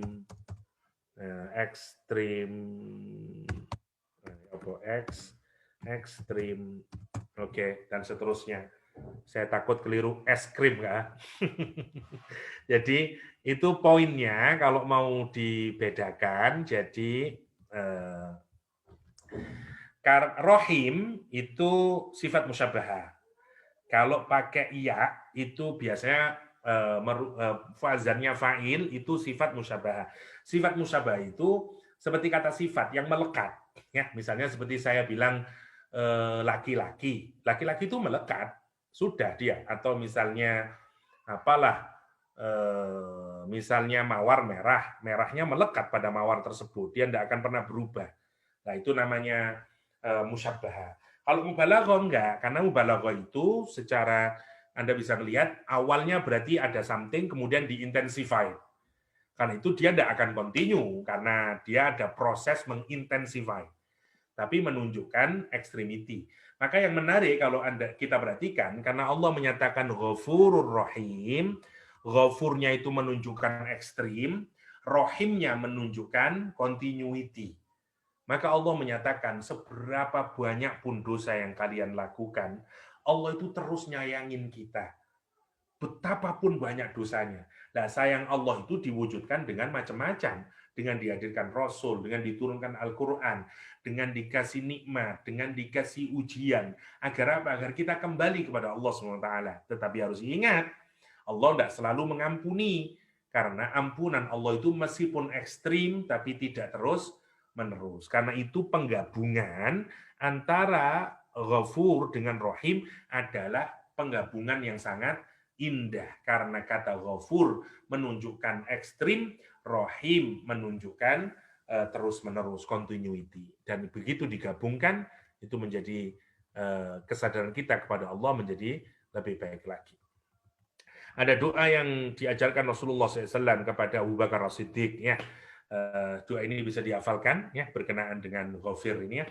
Allahumma inni zalamtu nafsi zulman katsira wa la yaghfiru dzunuba illa ant faghfirli maghfiratan min 'indika warhamni innaka antal ghafurur rahim. Allahumma ya Allah, inni zalamtu, sesungguhnya aku menzalimi nafsi, diriku, zulman katsira, dengan kezaliman yang amat banyak ya Allah. Wa la yaghfiru dzunuba illa anta, dan aku tahu la yaghfir, tidak akan bisa mengampuni dosa-dosaku, ya, kecuali Engkau ya Allah. Faghfirli, maka ampunilah bagi diriku ini, maghfiratan, dengan ampunan min indik, dari sisimu ya Allah. Warhamni, dan sayangilah aku, kasih rahmat aku. Innaka antal ghafurur rahim. Innaka antal ghafurur rahim. Sesungguhnya Engkau ya Allah al-ghafur ar-rahim. Ar-rahim. Mohon dihafalkan doa ini dan bisa dibaca selesai salat atau kapanpun saja. Allahumma inni zalamtu nafsi zulman katsira wa la yaghfiru dzunuba illa ant faghfirli maghfiratan min 'indik warhamni innaka antal ghafurur rahim. Antal ghafurur rahim. Terakhir, how can you live by this name? Satu, call upon Al-Ghafur. Ya, tentu berdoalah kepada Allah Al-Ghafur, karena tidak ada dari kita yang tidak pernah melakukan perbuatan dosa. Ya, doalah, panggil nama Allah Al-Ghafur, panggil nama Allah Al-Ghaffar, karena begitu banyak dosa yang kita lakukan, ya, dan besarnya dosa yang kita lakukan. Karena itu berdoalah dengan Allah. Never despair, jangan pernah putus asa untuk meraih ampunan Allah SWT. Ya, bahkan sekualitas Wahsy saja diampuni oleh Allah SWT. Dalam hadis bahkan disebutkan, kalaulah hamba-hambaku itu datang kepadaku dengan membawa dosa yang sampai ke langit sana, ananas sama, ya, sampai ke langit, saking banyaknya dosanya, dan kemudian dia memohon ampun kepadaku, apa kata Allah? Aku ampuni dia, wala ubali, dan aku tidak peduli. Masya Allah. Karena itu never despair. Jangan pernah putus asa untuk meraih ampunan Allah SWT. Train yourself to be forgiving. Berusahalah untuk memaafkan orang lain. Karena itu salah satu kebaikan yang harus kita lakukan. Ya, salah satu kita mentadaburi asma Allah Al-Ghafir, Al-Ghafur, Al-Ghaffar adalah kita juga menjadi pribadi yang forgiving. Personality kita punya personality yang mudah memaafkan orang lain. Hamdun Al-Qassar berkata, if a friend among your friend errs, make 70 excuses for them. If your heart are unable to do this, then know that the shortcoming is in your own self. Masya Allah. Ya, itu yang harus kita pikirkan. Ya. Jadi, udahlah, berusahalah untuk memaafkan. Karena itu menunjukkan bahwa kita akan punya orang yang susah memaafkan. Itu tandanya orang yang juga punya problem dengan hatinya, punya problem dengan hatinya. Itu yang penting, dan ini yang juga menarik ya, always give others the benefit of the doubt. Ya, selalu cari penilaian, kenapa ya dia begitu? Oh, mungkin karena begini. Meskipun dia berkata-kata jelek menurut kita, oh mungkin memang dia belum tahu akhlak yang baik, oh memang belum pernah dia tadabbur Al-Quran, oh mungkin dia memang berasal dari culture yang berbeda. Carilah berbagai alasan yang membuat kita ini mudah memaafkan orang lain. Karena kalau tidak begitu, maka kita tidak akan bisa memaafkan orang lain. Satu, caranya memaafkan itu ya. Satu, cari tadi itu, 70 excuses. Ya, atau benefit of the doubt. Kalau ada orang menjelekin kita, cari kenapa orang itu begitu. Mungkin dia kurang ilmu, mungkin dia dari culture yang berbeda, mungkin dia sedang galau, mungkin dia sedang punya masalah pribadi yang akut, dan seterusnya, dan seterusnya. Benefit of the doubt. Ya, cari begitu terus. 70 excuses. Coba cari lagi, cari lagi. Yang pertama, agar kita ini tidak merasa berat kemudian. Itu yang pertama. Yang kedua, ingatlah Allah. Ya, Al-Ghafir, Al-Ghafur, Al-Ghaffar. Kenapa? Begitu kita memaafkan kesalahan orang lain, kita mendapatkan ampunan Allah. Kita menjadi ibadur rahman. Ya, kita kemudian menjadi orang yang mendapatkan rahmatnya Allah SWT. Lakukan itu dengan goal Allah Subhanahu wa taala, maghfirahnya Allah, ampunan Allah. Jadi kalau ada orang nyakitin kita dan segala macamnya, jadikan itu peluang untuk kita mendapatkan ampunan Allah. Jadi malah bersyukur pada Allah kalau ada orang jelekin kita, nyakitin kita, yes, thank you Allah. Ya, karena engkau telah memberikan saya another chance. Ya, untuk apa? To gain your forgiveness. Untuk mendapatkan apa lagi? Blessing of Allah Subhanahu wa taala. Itu sehingga kemudian kita mudah memaafkan others mistake ya, kesalahan orang lain. Cover the fault of others. Itu juga penting. Ya, sepanjang ini untuk kebaikannya. Tapi kalau kita misalnya diminta untuk menjelaskan kejelekan di mahkamah, ya harus. Jadi prinsipnya covering kesalahan orang lain itu jika membawa manfaat dan maslahah yang lebih baik. Ya, tapi kalau memang membuka itu justru lebih baik, ya boleh. Misalnya dalam studi hadis kita membuka semua aib para narrator karena untuk kebaikan. Apa kebaikannya? Memurnikan hadis sehingga benar-benar kita bisa mengetahui ini hadis yang otentik, ini tidak otentik. Maka itu jauh lebih penting. Misalnya kita diminta untuk katakanlah ke court dan kita harus membuka aib, itu karena penting, karena untuk menyelesaikan persoalan. Tapi kalau dalam hubungan biasa ada orang yang mau mencari tahu kejelekan tapi tidak untuk kebaikan, tidak usah lah. Masih ingat kisah antara seseorang yang melakukan perzinahan dan kemudian dia dihukum jilid. Setelah itu dia bertobat pada Allah SWT, si putrinya ini. Dan kemudian dia dilamar orang dan orangnya tidak tahu kalau putrinya itu dulu pernah berzina di masa Umar bin Khattab. Orang ini datang kepada Umar bin Khattab dan dia bertanya kepada Umar, apa kata orang tuanya orang ini? Umar, apakah aku harus memberitahu kepada someone who proposed my daughter? Kata Umar bin Khattab, kalau kamu ngasih tahu tak pukul kamu. Kata Umar bin Khattab. Ya, jadi apa yang sudah di-cover oleh Allah SWT tidak perlu kita ungkapkan. Kecuali yang propose tanya. Ya, tapi kalau yang propose tidak tanya, sudahlah.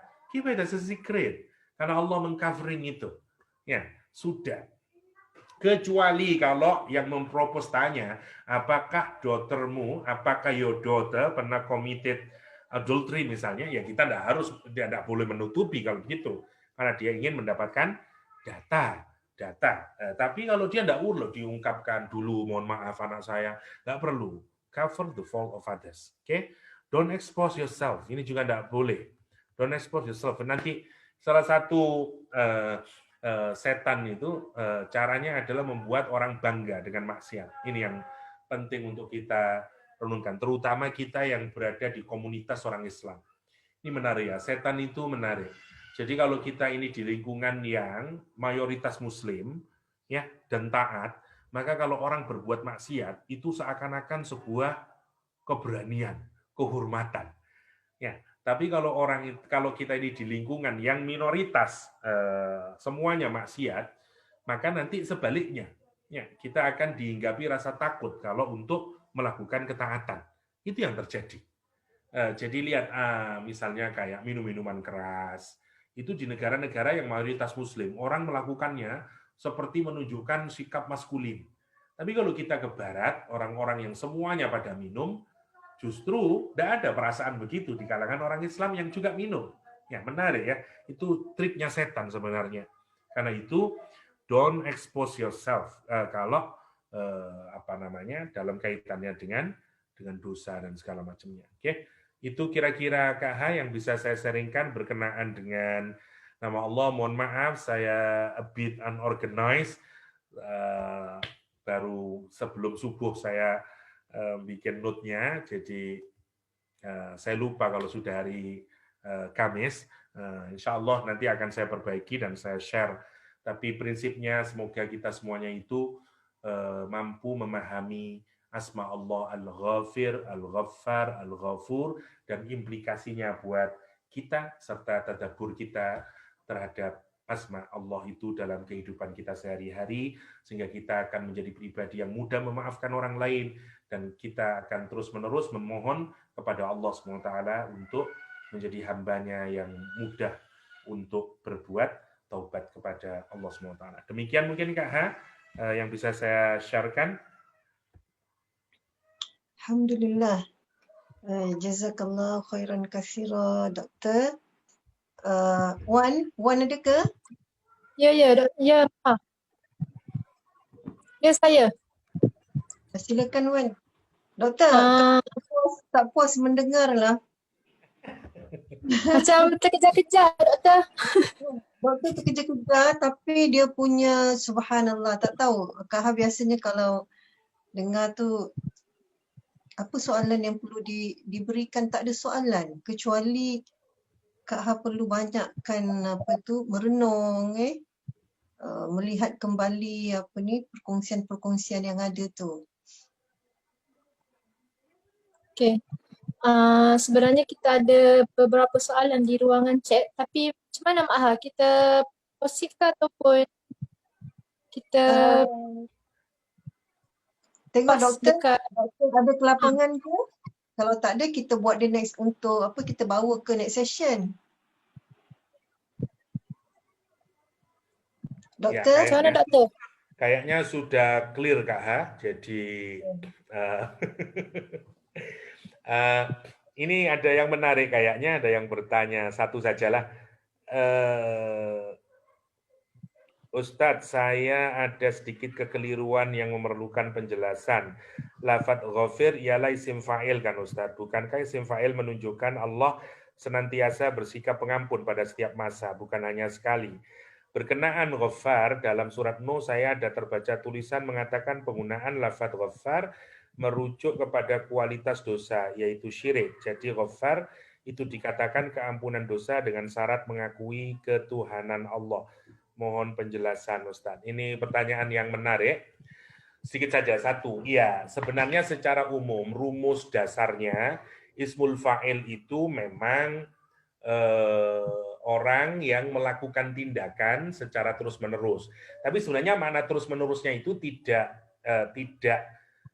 se-eksplisit ketika menggunakan tasdid, ya, seperti kalimat pada kata ghaffar, ya. Jadi kalau mau ini kan susahnya begini, kalau ada kata yang misalnya di-compare dengan kata berikutnya atau kata yang berdiri sendiri. Kalau ismul fa'il secara sendiri memang maknanya adalah the door. Asumsinya adalah karena dia menjadi isim itu implikasinya adalah permanen. Karena itu tentu saja di dalamnya mengandung makna dia melakukan pengampunan itu secara permanen. This is right. Memang tidak salah, memang begitu secara kebahasaan. Cuman ketika ghafir di-compare dengan ghaffar, maka muncul intensifikasi. Ini yang mungkin agak susah dalam bahasa kita, karena kita tidak memiliki model yang demikian. Kita kan mikirnya, kalau ghafir itu di dalamnya sudah repetitively doing something lah gitu, karena dia ismul fa'il. Tetapi orang Arab itu dari isim fa'il dia bisa bentuk yang lebih intens lagi, yaitu dengan model ghaffar. Sehingga kalau kita sekarang dikomparkan pada dua keadaan antara ghafir sama ghaffar, maka tentu saja yang satu mananya menjadi lesser dan yang bentuk intensified. Itu maksudnya. Jadi ini makna yang muncul ketika kita mengcompare, ya. Tapi kalau misalnya hanya ada satu kata, kita bisa ambil makna generalnya. Jadi generic meaning dari kata dari the door atau ismul fa'il memang imply di dalam maknanya ada makna permanensi. Tapi kalau kita lihat dikomparkan, maka kita harus mengambil yang ghaffar, ya, itu harus maknanya lebih repetitif menunjukkan. Dan itulah uniknya Al-Quranul Karim. Jadi meskipun ghafir itu di dalamnya secara kebahasaan mengandung makna permanen atau repetitif, melakukan perbuatan secara repetitif, tetapi penggunaannya di dalam Al-Quran seakan-akan ghafir itu dipakai hanya untuk mengampuni orang yang melakukan kesalahan sekali. Bukan Allah mengampuni sekali, poin saya, bukan itu maksud saya. Maafkan saya kalau saya tadi keliru mungkin menjelaskan, tapi maksudnya ghafir digunakan untuk orang yang melakukan kesalahan sekali di dalam Al-Quranul Karim. Atau katakanlah orang yang melakukan kesalahan yang lesser than ghaffar. Orang yang melakukan kesalahan yang berkali-kali. Katakanlah sama melakukan perbuatannya, oke. You bisa, kalau ada orang yang melakukan perbuatan 100 kali kejelekan, dengan orang yang melakukan kejelekan 5 kali, maka 5 kali nothing. You can say 5 kali ya small mistake, kan begitu. Jadi kira-kira begitu poinnya itu yang mau digambarkan. Karena itu Quran juga menggunakan isim mufrad untuk dzam, ghafiridz dzam. Dan itu uniknya, ghafir terulang hanya sekali di dalam Al-Quran, dzam juga digunakan untuk isim mufrad. Karena itu para ulama berbeda pendapat untuk memahami kata dzam di sini. Seperti yang tadi ada 5 yang saya tunjukkan tadi. Ada yang tunjukkan kepada ahli kitab, ada yang tunjukkan kepada orang yang melakukan perbuatan dosa kecil, dan seterusnya. Ya. Jadi sekali lagi, Allahnya sendiri bukan sekali mengampuni, enggak. Jadi ini poinnya pada manusia. Jadi perbedaan melakukan perbuatan maksiat itu ada pada manusia. Tapi kalau pengampunan Allah itu tidak berjenjang, Allah akan mengampuni kapan saja. Bukan Allah mengampuni sekali, Allah mengampuni berkali-kali. Bukan begitu poinnya. Ini cuman untuk merespon jenis dosa-dosa yang dilakukan. Al-Quran menggunakan 3 model itu. Ada ghafir, ada ghaffar, ada ghafur. Itu poinnya, ya. Thank you, good question menurut saya. Tapi memang kadang-kadang Quran itu unik ketika begitu dia di-compare, dia ingin memunculkan makna yang spesifik lagi, yang akan menjadi jauh lebih kelihatan ketika ditempatkan pada konteksnya. Oke, tentang mana ghaffar yang dikaitkan dengan syirik, sekali lagi ini bagian dari pendapat di kalangan para ulama tafsir, ya. Sangat mungkin ada yang misalnya boleh kita terima ghaffar dikaitkan dengan dosa syirik misalnya. Tapi kalau kita lihatkan di dalam penggunaannya dalam Al-Quran, tentu saja 5 ayat itu harus kita pakai semuanya untuk kemudian kita sampai pada kesimpulan apakah kata ghaffar itu selalu dikaitkan dengan dosa syirik. Ya, itu yang harus kita pastikan dulu. Mohon maaf saya belum menjelaskan dan belum meneliti 5 ayat semuanya, apakah semuanya merujuk ke dosa syirik, ya wallahu alam.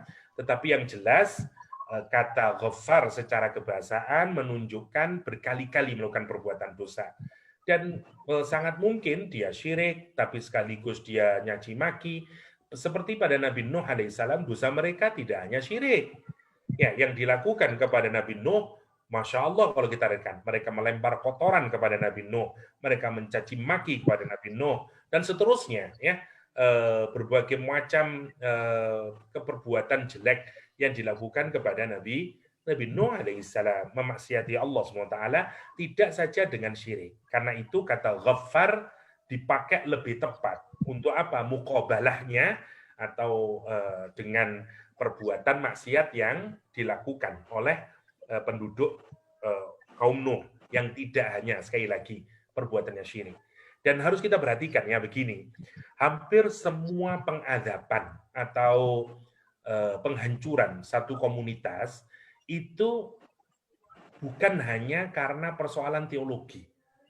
Kalau orang itu salah secara teologi, tapi pada relation to other human being atau social relationnya masih baik, biasanya belum muncul azab.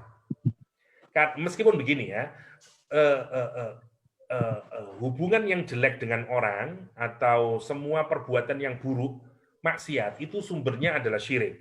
Karena itu syirik itu menjadi the root of all mistake and wrongdoing. Itu prinsipnya ya. Karena itu syirik menjadi dosa terbesar. Tapi tidak mesti orang yang sudah syirik kemudian dia tidak bisa berbuat baik. Tidak mesti begitu ya. Meskipun syirik menjadi sumber kejelekan. Dari semua kejelekan kalau kita tarik core-nya adalah karena syirik.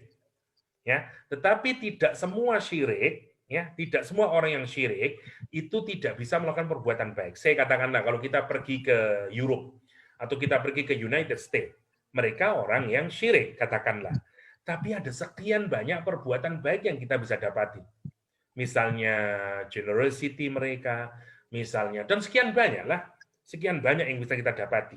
Lah, apa yang terjadi dengan Paris Nation, entah kaum Ad, kaum Tsamud, kaum semuanya lah, termasuk kaum Fir'aun, itu kita bisa lihat bukan hanya persoalan syirik sebenarnya, tetapi adalah syiriknya itu sudah berubah menjadi ketidakadilan sosial, kerusakan perilaku di masyarakat, sudah begitu. Karena itu, kalau zalim itu hanya dikaitkan dengan kesyirikan semata-mata, tentu kurang tepat menurut saya. Kenapa? Karena hatta kaumnya Nabi Nuh itu bukan hanya persoalan syirik, tapi semuanya sudah kezaliman dan segala macamnya. Ya, sama seperti Mekah. Mekah itu kapan dihancurkan oleh Allah SWT? Bukan hanya karena syirik. Kalau kita lihat. Karena itu kritik Al-Quran bukan hanya persoalan syirik. Misalnya, wailul lil mutaffifin, persoalan dagang, ya, menghardi anak yatim, dan segala macamnya. Berbagai macam maksiat dilakukan, karena itu kemudian ada perang Badar, dan seterusnya. Kira-kira itu sebagai tambahan dari pertanyaan yang saya baca di chat, tapi sorry saya tidak bisa mengadres semuanya. Already 8:26 karena masih ada kajian yang lain mungkin. Saya kembalikan lagi kepada Wan Mas Lukman. Ya. Thank you, semoga ada manfaatnya. Dan mohon maaf kalau a bit unorganized, saya kurang waktu untuk belajar. Jadi ini gara-gara Kak Hang ya. Saya bacanya malam-malam hari kan. Oke, semoga ada manfaatnya dan insya Allah kalaupun ada yang salah atau ada yang keliru, insya Allah kalau nanti saya lihat lagi ada, insya Allah akan ada perbaikan lagi insya Allah. Oke, itu saja. Terima kasih semuanya.